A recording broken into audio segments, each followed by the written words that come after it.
Hi, I'm Karan Thapar. Over the last few years, I hope you've been watching my program, The Interview on the Wire. During that period, I've interviewed doctors, politicians, businessmen, scientists, authors, and even the occasional Nobel laureate. For me, it's been exciting. I hope it's been enjoyable for you.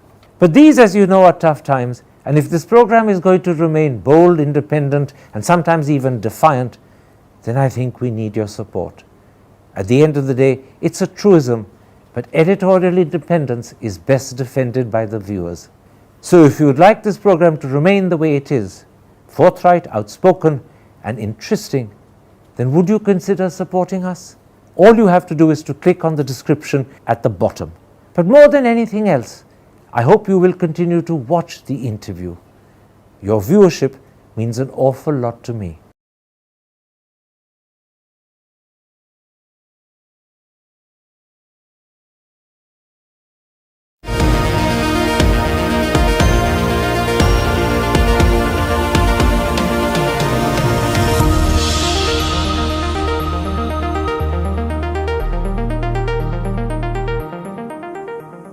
Hello and welcome to a special interview for The Wire.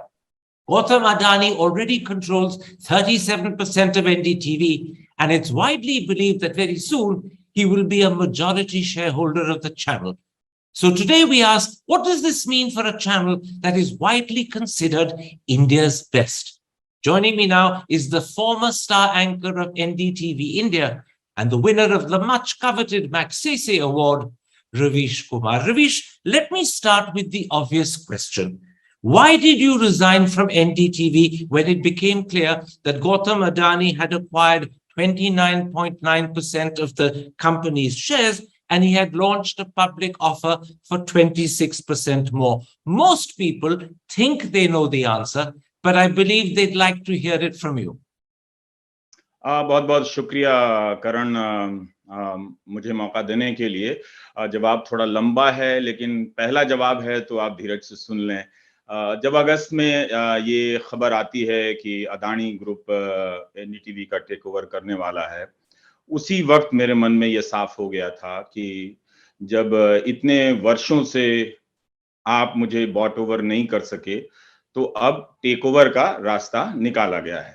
बेशक NDTV एक अलग brand है, उसकी अपनी पहचान है, लेकिन आप जानते हैं और ये बहुत ही ऑब्वियस बात है कि इस दौर में इस चैनल को मुझसे भी जोड़कर देखा जाता है कि ये रवीश का चैनल है, और इस बात से कभी डॉक्टर रॉय को कोई समस्या नहीं हुई, बल्कि वे खुशी होते थे कि कोई इस तरह की बात करता है। बल्कि अगर आप टेलीग्राफ में मुकुल केसवन का लेख देखें, तो उन्होंने भी लिखा है कि ये सारा खेल मुझे प्लेटफॉर्म, टीवी के प्लेटफॉर्म से हटाने के लिए हुआ है। और जब ये खबर आई थी तो बहुत से लोगों ने ट्विटर, सोशल मीडिया पे यही लिखा, और ये एक बहुत स्ट्रांग पॉइंट है भी। मैं भी मानता हूं कि मुझे हटाने के लिए ये सारा खेल रचा गया, और इस डील को महान बता रहे हैं बहुत सारे लोग कि ये नॉर्मल कॉर्पोरेट डील है, टेक ओवर है। अब ठीक है कि आप मुझे फुटनोट पर धकेलने की कोशिश कर रहे हैं, कर दीजिए, मगर मैं फुटनोट नहीं हूं। इतना अदानी साहब को पता चल गया होगा, और जनता को ये साफ है कि, और मेरी नजर में भी ये साफ है कि ये टेक ओवर किसके लिए, किसे हटाने के लिए हुआ है। तो गरीबों की आवाज को अगर आप खरीद नहीं सके तो उसे मंच से ही धक्का देकर गिरा दो, या उस मंच को ही खरीद लो जहां मेरा वहां उस मंच पे प्रेजेंट रहना एक एक एक और ज्यादा बड़े कॉन्ट्रडिक्शन की तरह लगने लगे। तो आप खरीद नहीं सके तो हटा दिया। तो मुझे लगता है कि मुझे बेरोजगार करने के लिए हजारों करोड़ रुपए के दांव खेले गए हैं, और इतने पैसे में तो करण मुझे लगता है कि यूपी बिहार के हजारों लड़के लड़कियों को नौकरियां मिल सकती थी, जितना पैसा लगाकर मुझे बेरोजगार किया गया है। लेकिन मैं बात इस पर आता हूं कि 25 नवंबर को मिस्टर अदानी क्या कहते हैं। फाइनेंशियल टाइम्स में वो एक इंटरव्यू देते हैं, और वो कहते हैं कि independence means if government has done something wrong, something, मतलब ये सरकार तो कभी गलती कर ही नहीं रही है, कभी कभी समथिंग वाली गलती हो जाती है। तो अंग्रेजी देखिए इनकी, independence means if government has done something wrong, you say it's wrong, but at the same time you should have courage when the government is doing the right thing every day. You have to also say that. तो ये अदानी का एक तरह से editorial dictate था कि अब क्या होगा एनडीटीवी में। मैं अदानी की इस बात को उलट देता हूं और उनसे पूछता हूं, सरकार अच्छा तो करती ही है, मगर कोई क्रिटिसिज्म क्वेश्चन करे तो उस पर भी ध्यान देना चाहिए और उसे बोलने का गट्स होना चाहिए, करेज होना चाहिए, जो कि गोदी मीडिया और उनके गोदी सेठों में नहीं है। क्या अदानी यही बात कह सकते हैं? यही बात अदानी कहते तो लगता कि मुझे संदेश दे रहे हैं कि आप जो कर रहे थे आप करते रहिए, आपको कोई टच नहीं करेगा। क्योंकि आप जानते हैं कि सरकार की आलोचना से पहचान मेरी भी जुड़ी हुई थी, किसी से भी ज्यादा तो थी ही। क्या अदानी यह ट्वीट कर सकते हैं कि अगर कोई पत्रकार आलोचना करता है तो बीजेपी और मोदी सरकार के मंत्रियों को उसके कार्यक्रम का बहिष्कार नहीं करना चाहिए? कर सकते हैं अदानी ऐसा? 4 दिन ट्वीट करेंगे तो अगले दिन ईडी के दफ्तर में स्टूल पर बैठे नजर आएंगे।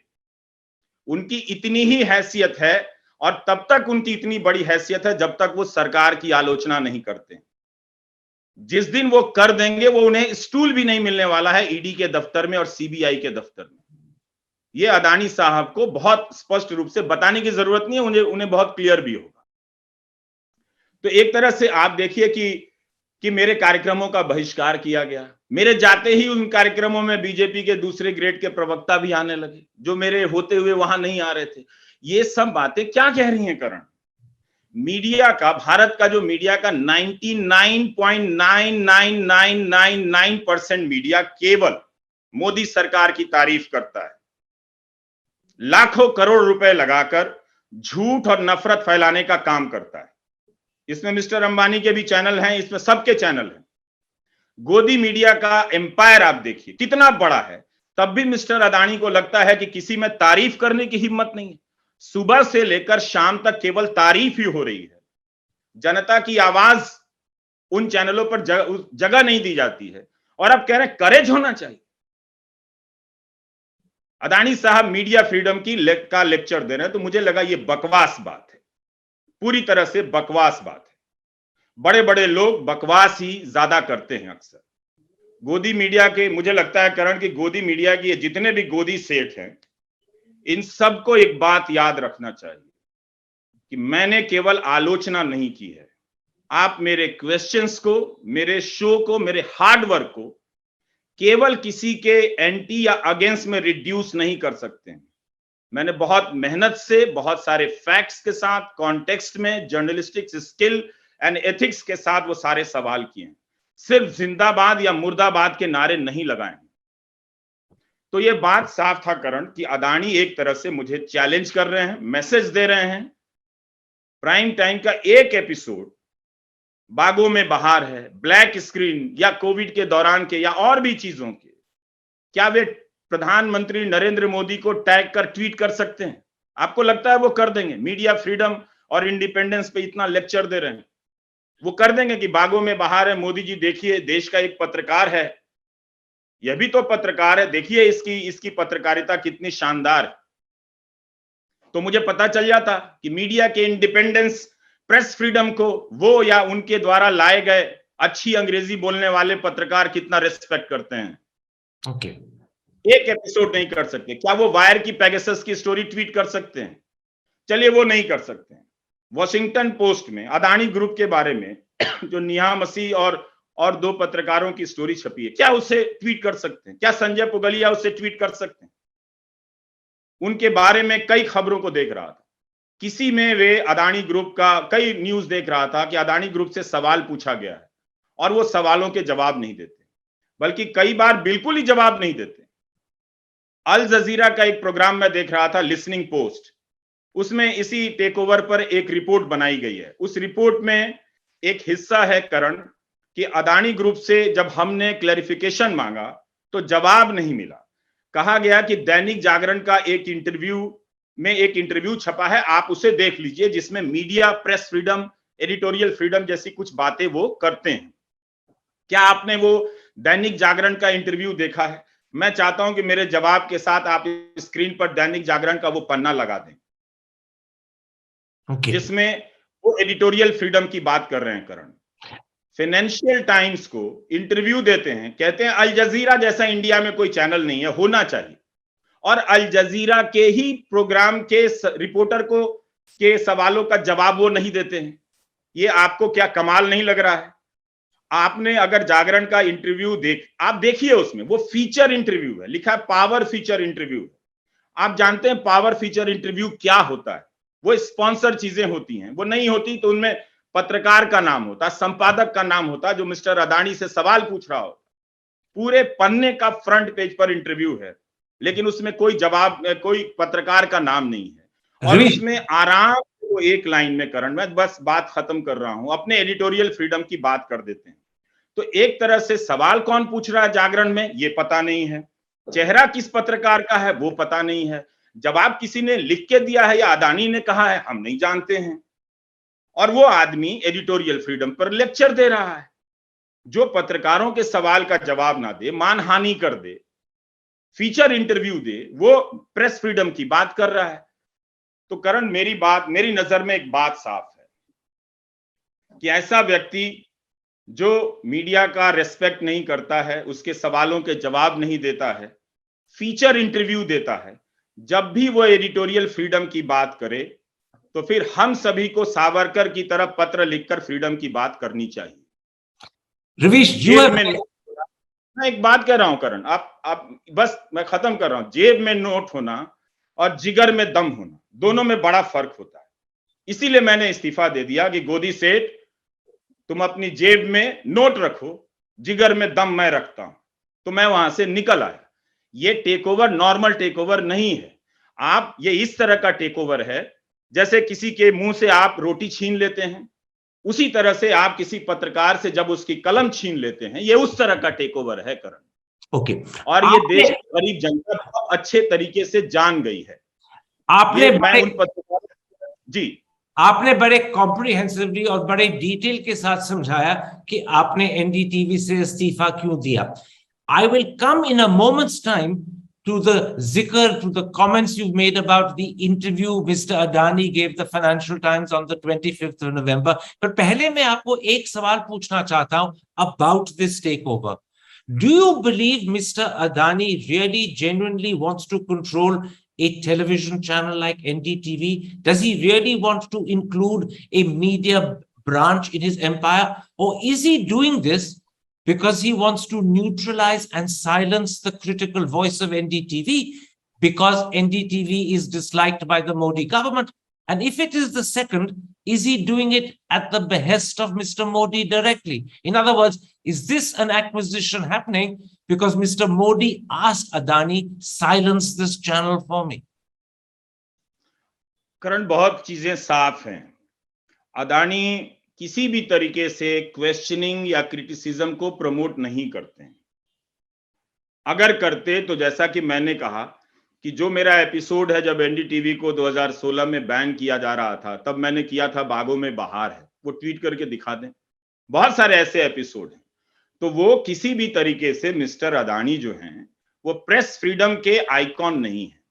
अगर आप गैंग ऑफ वासेपुर फिल्म देखें तो आपको समझ में आ जाएगा कि कोयले का कारोबार क्या होता है। हम जिस स्टेट से आते हैं वहां हमें पता है कि झारखंड और बिहार जब यूनिफाइड था, तब कोयले के कारोबार से कैसे लोग जुड़े हुए थे, बाद में उसकी जगह पे कैसे लोग आते हैं। तो पहले एनडीटीवी के पास सिर्फ एनडीटीवी था, कोई होटल नहीं था, कोई अखबार नहीं था। अब एनडीटीवी के पास कोयले का बिजनेस है, या उस कोयले के बिजनेस के जो सम्राट कहे जा रहे हैं अखबारों में कि दुनिया के सबसे बड़े कोयला कारोबारी हैं मिस्टर अदानी, उनके पास अब एक न्यूज चैनल भी है। अगर उन्हें कोई न्यूज चैनल से महान पत्रकारिता करनी थी तो क्विंट में भी पैसे डाले गए थे। तो क्विंट ने कितनी महान पत्रकारिता कर ली? क्या कर लिया क्विंट ने? क्या उन्होंने क्विंट के जरिए ये एस्टैब्लिश करने की कोशिश की? तो साफ बात है कि इसके जरिए ये कॉर्पोरेट में बहुत सारी अनसीन चीजें होती हैं, उनके बहुत सारे एविडेंसेस सामने नहीं होते, वरना वो अल जजीरा बनाने की बात कर रहे हैं। अल जजीरा को इंटरव्यू दे देते, आपको इंटरव्यू दे देते, क्यों नहीं आपको इंटरव्यू दे दिया? मिस्टर अदानी को तो अंग्रेजी भी आती है और आपको भी अंग्रेजी आती है। सारा प्रेजेंट इंडेफिनिट और प्रेजेंट डेफिनिट सेंटेंस ही उनका गायब हो जाता। कहां पास्ट फ्यूचर में गायब हो जाते या फ्यूचर इम्परफेक्ट हो जाते, पता ही नहीं चलता उनका। एक सवाल का जवाब नहीं दे पाते, क्या वो दे पाएंगे? तो बात यही है कि एक पत्रकार जो कोने में खड़ा है, जो सवाल कर रहा है और बहुत जवाबदेही, बहुत तैयारी के साथ सवाल कर रहा है, ये नहीं कि मैं विरोधी दल की तरह आके मुर्दाबाद के नारे लगा के चला जा रहा हूं। तो आपने उसको हटाने के लिए इतना बड़ा दांव खेला, उससे तकलीफ किससे थी? तकलीफ तो मुझसे थी ना। और मुझसे नहीं, मैं जिन सवालों को उठा रहा था, जिन लोगों की बात कर रहा था, जी मैं आपको तकलीफ थी। प्लेटफॉर्म तो गायब हो गया ना करण। मैं ये पूछना चाहता हूं, आपने 5-6 बार बड़े पैशन के साथ कहा that the real intention of Mr. Adani was to remove you. He's acquired the channel because he wants to get rid of you, to silence you.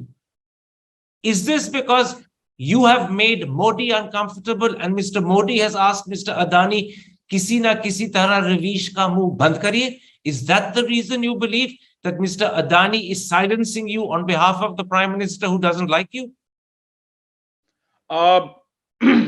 दोनों के बीच, मिस्टर मोदी, मिस्टर अदानी के बीच क्या बातचीत होती है, मैं तो उसका मतलब वहां नहीं हूं। लेकिन मुझे वो तस्वीर जरूर याद है 2014 के लोकसभा चुनाव के समय कि वो प्लेन में बोर्ड कर रहे हैं और बगल में अदानी लिखा हुआ है उस जहाज में। मुझे वो तस्वीर भी याद है कि जहाज के भीतर मिस्टर अदानी बैठे हुए हैं रिलैक्स पोजीशन में और मिस्टर मोदी भी रिलैक्स पोजीशन में बैठे हुए हैं। वो तस्वीर चाहे तो आप अपने दर्शकों को दिखा भी सकते हैं एक बार। तो मुझे उनकी नजदीकी को लेकर किसी प्रकार का संदेह नहीं, और ये धारणा इतनी कमजोर भी नहीं है। दोनों क्या बातें करते हैं ये तो हम कभी जान नहीं सकते हैं। इस एक कॉन्टेक्स्ट में हम गेस कर सकते हैं, और वो गेस इतना बेसलेस नहीं है करण। उन्होंने तो कभी मुझे इंटरव्यू नहीं दिया, एक नकली कुमार को दे दिया लेकिन असली कुमार बैठा रह गया, उसको कभी इंटरव्यू नहीं दिया। तो मेरे अब फॉर्मल प्लेटफॉर्म से हट जाने से अब वो पूरा तरह से एक जो बेंचमार्क बन गया था कि आप ये तरह तरह के कुमार वालों से आम, इमली, छोले भटूरे कैसे खाते हैं, इस टाइप का इंटरव्यू देते थे, तो एक तस्वीर लग जाती थी कि आप इसको क्यों नहीं इंटरव्यू दे देते अगर आपको इतना शौक है तो। अब वो बेंचमार्क उनके रास्ते से हट गया है। तो 2024 में जब वो एंटर करेंगे तो कोई भी क्रिटिकल मीडिया, मास मीडिया जो टेलीविजन के प्लेटफॉर्म पे खड़ा होकर बोल रहा होता है, वो नहीं होगा। ठीक है, हम सब यूट्यूब में होंगे, जहां होंगे, कैसे होंगे, उतने रिसोर्स के साथ तो नहीं होंगे। लेकिन ये सारे कॉन्टेक्स्ट बता रहे हैं कि हजारों करोड़ रुपए खर्च किए गए कि मुझसे किसी तरह से मुक्ति पालो, इसको बाहर कर दो, ये अपना कुछ कुछ करता रहेगा, कम से कम ये तो नहीं करेगा जो कर रहा था। Let's then come at this point to the Adani concept of freedom, which he spoke about to the Financial Times on the 25th of November. I'll remind the audience of what he said. He said, independence means if government has done something wrong, you say it's wrong. But at the same time, you should have courage when the government is doing the right thing every day. You have to also say that. There are two questions I want to ask you. The government is doing the right thing every day. Is there any government anywhere in the world that does the right thing every day? तभी तो मैंने कहा ना कि जब कोई सेठ इस तरह की बातें करने लग जाए, राहुल बजाज ने क्वेश्चन कर दिया था तो उनके साथ क्या हालत हुई थी आप जानते हैं कि राहुल बजाज ने नहीं, जो बड़े बजाज हैं उन्होंने जो कह दिया था तो क्या हालत हुई थी आप जानते हैं। पर इस तरह से आप, राहुल ही थे मेरे दोस्त, राहुल ही थे। हाँ राहुल ही थे, हाँ राहुल बजाज, हाँ सॉरी।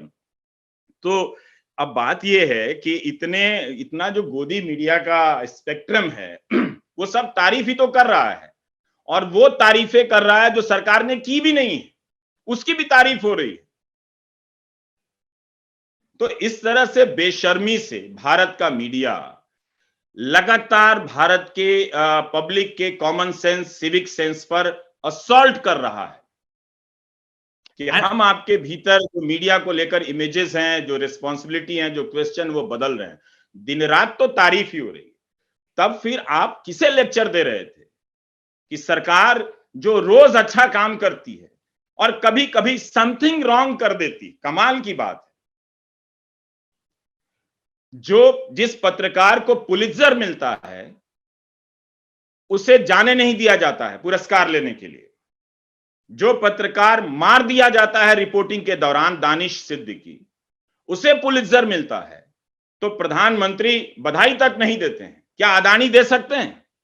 क्या अदानी ऐसे पत्रकारों के फ्रीडम की बात कर सकते हैं? जब वो अल जजीरा और फाइनेंशियल टाइम्स की बात कर रहे हैं तो क्या वो सना इरशाद के बारे में बात कर सकते हैं? क्या वो दानिश सिद्दीकी के बारे में बात कर सकते हैं? नहीं कर सकते हैं। अदानी ने यह भी कहा फाइनेंशियल टाइम्स को that you must have the courage to say the government has the right thing. And I want to ask you a simple question. Does it take courage to praise the government, or does it take courage to criticize the government? In India, when you criticize the government, you can be punished, you can be hounded, you can be persecuted. In India, if you praise the government likes it. So has Mr. Adani misunderstood where courage is needed? It's not needed to praise, it's needed to criticize and to expose. Mister Adani को भी अच्छी तरह से पता है कि जो उनका बिजनेस एम्पायर है वो क्यों तारीफ की बात कर रहे हैं। उन्हें पता है कि उनका जो बिजनेस एम्पायर है वो सरकार के कितना क्लोज है। जो इंफ्रास्ट्रक्चर का जो बिजनेस है, माइनिंग का जो बिजनेस है, जो पोर्ट का बिजनेस है, एयरपोर्ट का जो बिजनेस है, वो सब सरकार के कितना क्लोज है। अभी वो सारी बातें नहीं हो रही हैं, लेकिन इस देश की जनता एक दिन बात करेगी। वो कब तक धर्म के नशे में रहेगी, मैं भी ये देखना चाहता हूं। तो वो जब बात करेगी, इसलिए वो एक माहौल बना रहे हैं कि जैसे इस सरकार की तारीफ ही ना हो रही हो, केवल आलोचना हो रही है। कौन कर रहा है मेरे अलावा? तो आपका सवाल बिल्कुल सही है। इस दौर में सरकार से सवाल करना बहुत ज्यादा करेज की बात है। आप फैमिली लाइफ रिस्क करते हैं, इंडिविजुअल लाइफ रिस्क करते हैं, सड़क पर आ जाते हैं। जैसे मैं धक्का देकर आ गया सड़क पे, ऐसे हालात बना दिए गए। ये कीमत है। आप पे तरह तरह के केस होते हैं, ट्रोल से हमला होता है, फर्जी मामले बनाए जाते हैं, फर्जी एनएसए नेशनल सिक्योरिटी एक्ट फर्जी लगाया गया, अवैध, इल्लीगल। ये कोर्ट का स्टेटमेंट है। तो इस दौर में सवाल करना, उससे बड़ा साहस का कोई काम ही नहीं है। Okay. और इस दौर में तारीफ करना, खुशामद करना, उससे बड़ी चाटुकारिता और स्पाइनलेस कोई काम नहीं है। सारा गोदी मीडिया यही काम कर रहा है। इसमें किसी करेज की जरूरत नहीं। आप दिन भर तारीफ करते रहिए। और वो एक नया सबवर्जन लेकर आ रहे हैं। इंटरनेशनल मीडिया नहीं है हमारे पास, फाइनेंशियल टाइम्स का जी, मैं और अल उसमें आना जजीरा चाहता हूं। अदानी साहब ने उस इंटरव्यू में यह भी कहा है that he wants to give NDTV a global footprint, and he added, and I'm quoting him, India does not have one single outlet to compare to the Financial Times or Al Jazeera. Now, prima facie, doesn't that suggest two things? One, that he's prepared to put a lot of money into NDTV. Otherwise, NDTV won't have a global footprint to equate with Al Jazeera or the Financial Times. But secondly, it also suggests that he has to protect the credibility of NDTV, because otherwise NDTV cannot aspire to the status of the Financial Times and Al Jazeera. And both of these are contradicted by what he said about independence. So he's really in the middle of a dilemma. On the one hand, he wants to make it global. He wants it to compete with Financial Times and Al Jazeera. That means you have to protect the credibility of NDTV. On the other hand, his definition of independence means NDTV will become a propaganda organ for the government, in which case it won't have any credibility and it won't become the equivalent of Financial Times and Al Jazeera. So he's caught in the middle of a dilemma. बिल्कुल करण, अगर वो independence के supporter होते तो वो दैनिक जागरण को unknown reporter को feature interview नहीं देते। इससे पता चल रहा है कि वो सिर्फ एक अच्छी अंग्रेजी में जो ऐसे बिजनेस डील के वक्त कही जाती हैं, बड़े बड़े मोटिव अटैच कर दिए जाते हैं ताकि ग्लोरीफाइड लगे। एक ऐसे टाइम में जब प्रधानमंत्री खुद लोकल की वकालत कर रहे हैं, तो लोकल लोगों की मांग को रखने वाला हिंदी के पत्रकार को हटाने के लिए आप ग्लोबल चैनल बनवा रहे हैं। यही लैंग्वेज अर्नब गोस्वामी भी यूज करते थे कि हम ग्लोबल प्रेजेंस बढ़ाएंगे। क्या हो गया? यही लैंग्वेज एक तरह से आप देखें तो अब अदानी भी कर रहे हैं यही लैंग्वेज जी न्यूज ने भी किया कि हम वाइन बना रहे हैं, ग्लोबल प्रेजेंस बढ़ाने वाले हैं। क्या बढ़ गया उससे? और जो हिंदी के कुछ चैनल ग्लोबल होने के नाम पर यूक्रेन वॉर को कैसे दिखा रहे थे, पुतिन के बारे में क्या क्या कह रहे थे, सरकार को ही एडवाइजरी जारी करनी पड़ गई कि इतना भी झूठ मत बोलो कि पुतिन न्यूक्लियर बटन दबाने वाले हैं। तो ये ग्लोबल का बहाना इसलिए लिया जा रहा है ताकि सुनने में अच्छा लगे। जो इंग्लिश मिडिल क्लास है उसको एक तरह से चारा दे रहे हैं, फॉडर दे रहे हैं कि आप थोड़ा कंफर्टेबल रहें, हम कुछ बहुत बड़ा करने वाले हैं। जैसे इंडिया के बारे में लोग नहीं जानते थे, अब ग्लोबल चैनल आएगा तो इंडिया के बारे में लोग जानेंगे। जो लोकल समस्याओं की बात कर रहा था मैं, जो इलाहाबाद में लड़के प्रदर्शन कर रहे थे, पटना में जब अग्निवीर को लेकर प्रदर्शन कर रहे थे, तो किसने दिखाया? तो उसको अब नहीं दिखाना है। अब उसकी जगह क्या करना है? एक अच्छी अंग्रेजी में वेल प्रोडक्शन के साथ ग्लोबल चीजें दिखानी है कि दुनिया में भारत का नाम हो रहा है। तो यहां पेट खाली है और वहां जिनके पेट भरे हुए हैं उनकी कहानी बतानी है या उनके और समस्याओं के बारे में बताना है। तो ये सबवर्जन है इस वक्त, ताकि हर चीज अच्छी लगे सुनने में और लोगों का ध्यान इस पे ना जाए कि इतने बड़े पत्रकार तो नहीं है कि इनके लिए हजारों करोड़ की डील हुई है। तो इसलिए ये ग्लोबल का स्वांग, जिसको हिंदी में हम स्वांग कहते हैं, एक तरह से ड्रामा, एक फसाड क्रिएट किया गया है कि हम ग्लोबल चैनल बनाने वाले हैं। तो आप वाशिंगटन पोस्ट के सवालों का जवाब दे देते। There's another contradiction I want to put to you. Mr. Adani has the money. If he wants to make NDTV global, he can position it on every satellite and make it available in every continent and every country. But if at the same time he has undermined its credibility and its reputation, if he has destroyed its independence and its capacity to criticize the government, then what is the purpose of making this channel global? It will be available all over the world, but no one will watch it. A few NRIs who hanker for India because they miss the country and are not at home in the new country they've gone to, they may watch it, but they're a minority. He will have spent hundreds of thousands of crores maybe to make NDTV global, but if he's undermined its independence and credibility, no one will watch it. He'll have simply wasted his money.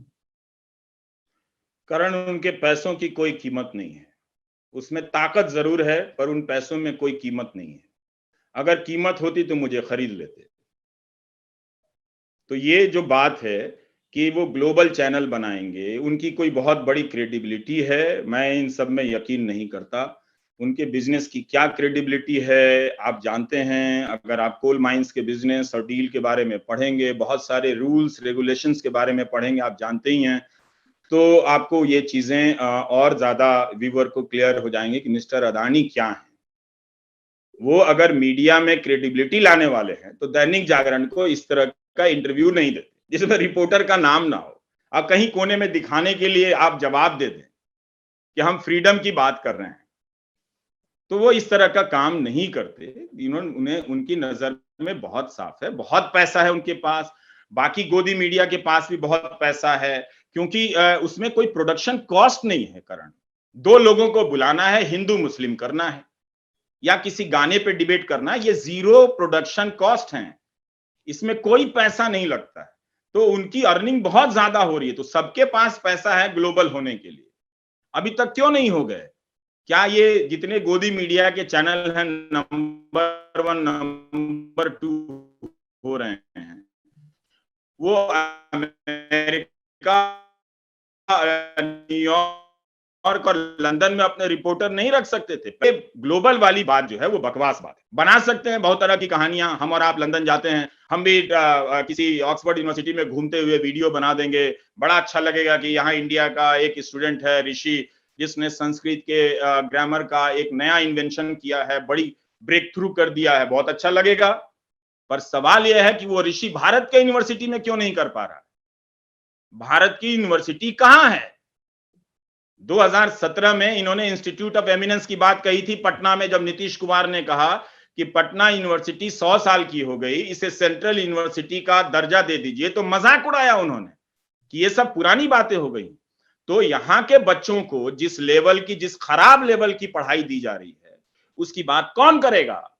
कि बलरामपुर के college की क्या हालत है, मोतिहारी के college की क्या हालत है, पटना के कॉलेज की क्या हालत है, वहां क्यों नहीं टीचर्स हैं, वहां क्यों नहीं पढ़ाई हो रही है। तो इसकी बात नहीं होगी, लेकिन हम ऑक्सफोर्ड चले जाएंगे, कैम्ब्रिज चले जाएंगे और ऋषि की बात करेंगे। वो बहुत बड़ी कामयाबी है ऋषि। लेकिन सवाल है कि यहां पर जो रिसर्च हो रहे हैं, जो मौलाना आजाद स्कॉलरशिप आपने बंद कर दी, कहीं चर्चा नहीं हो रही है। तो यहाँ के यूनिवर्सिटी की हालत खराब हो गई है, वहां जो बच्चे पढ़ने जा रहे हैं, तो उसको ग्लोरीफाई करके दिखाएंगे और इस क्वेश्चन को खत्म कर देंगे कि ये बच्चे यहां आने के लिए क्यों मजबूर हुए। ये बात ब्रेन ड्रेन की बात तो मुरली मनोहर जोशी जब एजुकेशन मिनिस्टर थे तब से ज्ञान देते थे कि हम ब्रेन ड्रेन रोकने वाले हैं। कौन सा ब्रेन ड्रेन आपने रोक दिया? 8 साल आपकी सरकार हो गई, एक यूनिवर्सिटी बता दीजिए जो ढंग की और पूरे स्केल के साथ चल रही हो। आप दिल्ली यूनिवर्सिटी का हाल देख लीजिए, उसकी क्या हालत है। इस साल तो समय से उसका सेशन तक शुरू नहीं हो सका। तो ये सब सबवर्जन की कहानियां आप लाने वाले हैं कि विदेशों में बड़ा नाम हो गया है, इसमें आपका कोई योगदान नहीं है।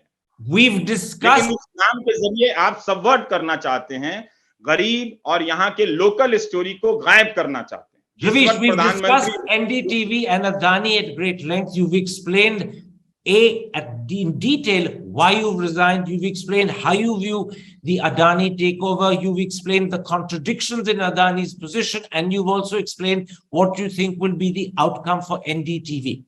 Let me end by asking you a question about yourself. How do you see your future now that you've resigned from NDTV? Will the audience still be able to see you in some shape or form on television? Or are you opting out of TV entirely? What is your future? इस सवाल का जवाब तो वो दो लोग जानते होंगे जिन्होंने ये पूरा खेल रचा होगा। वो ठीक है कि मुझे गायब करने के लिए बहुत दिनों से कोशिशें चल रही थी और अभी हालांकि इस सवाल का इस बात का संबंध आपके सवाल से नहीं है, लेकिन फिर भी बताना जरूरी है कि यूपी के एक जिले से एक पुराने जानकार का मैसेज आया कि एक केबल में कभी एनडीटीवी नहीं आता था, लेकिन जिस दिन आपने इस्तीफा दिया है उसके अगले दिन से उसी केबल में अब एनडीटीवी आने लगा है। तो पहले तो उन्होंने केबल से या मेरे और दूसरे तरीकों से मेरे प्रेजेंस को गायब करने की कोशिश की कि रवीश कुमार को कैसे खत्म किया जाए। वो शायद सफल नहीं हुए। ये तरीका उन्होंने लिया है कि शायद रवीश कुमार को खत्म कर देंगे, लेकिन मैं अकेला अपने आप में कुछ भी नहीं हूं। ये तो जनता को तय करना है कि क्या गोदी सेठ उनको चवन्नी साबित कर देगा। अगर जनता इस बात के लिए तैयार है कि गोदी सेठ उनको चवन्नी साबित कर देगा तो मेरा फ्यूचर समाप्त होता है। अगर जनता ये बात साबित करने के लिए तैयार है कि गोदी सेठ की जेब में चाहे जितनी भी दौलत हो मुझे समाप्त नहीं कर सकता है, तो इसका जवाब ये है कि मैं कुछ करता रहूंगा। ऐसा अभी बहुत क्लैरिटी नहीं है। मैं ये बात जानता हूं करण की न्यूज चैनल में बहुत सारे रिसोर्स होते हैं, हालांकि तब भी मेरे पास बहुत कम था। वो रिसोर्स एक खास समय में बहुत कम टाइम में डिलीवर करने में इक्विप्ड होते थे। वहां तक पहुंचने में मुझे समय लगेगा, लेकिन मैं बोलता रहूंगा अपने यूट्यूब चैनल के जरिए। और आप देखिए कि कोई हिंदी का अखबार मेरा आर्टिकल छापने के लिए तैयार नहीं है और आप फ्यूचर की बात कर रहे हैं। इतने डर गए हैं ये सारे कि मेरे नाम से इतना खौफ क्यों है। क्या मैं 2000 रुपए का कॉलम नहीं लिख सकता किसी हिंदी के बड़े अखबार में? तो आप एक पत्रकार को बेरोजगार करने के लिए कितने करोड़ खर्च कर रहे हैं और वो 2000 रुपए ना कमा सके, इसके लिए आप चाले चल रहे हैं, इसके लिए आप एक माहौल बना रहे हैं। तो मैं अपने समय में ये बात तो कह के जाऊंगा दुनिया से, रवीश, वो मैं कह दे रहा हूं। और करने की बात है तो धीरे धीरे, मैं चूंकि धीरे धीरे पहाड़ चढ़ता हूं और कोई ऊंचाई कोई मंजिल अपने लिए तय नहीं करता, देखूंगा, कोशिश करूंगा कि मैं क्या कर सकता हूं। पर पहले की तरह तो मुश्किल है, पर वहां तक पहुंचने की कोशिश जरूर करूंगा करण। Ravish, I wish you the best of luck. Yours is a voice that must be heard loudly, clearly, repeatedly. And I hope and pray that whatever you do it quickly so that the audience in India that admires you, respects you, continues to hear you. Thank you very much for this interview. Thank you, Karan. Hi, I'm Karan Thapar. Over the last few years, I hope you've been watching my program, The Interview on the Wire. During that period, I've interviewed doctors, politicians, businessmen, scientists, authors, and even the occasional Nobel laureate. For me, it's been exciting. I hope it's been enjoyable for you. But these, as you know, are tough times, and if this program is going to remain bold, independent, and sometimes even defiant, then I think we need your support. At the end of the day, it's a truism, but editorial independence is best defended by the viewers. So if you would like this program to remain the way it is, forthright, outspoken, and interesting, then would you consider supporting us? All you have to do is to click on the description at the bottom. But more than anything else, I hope you will continue to watch The Interview. Your viewership means an awful lot to me.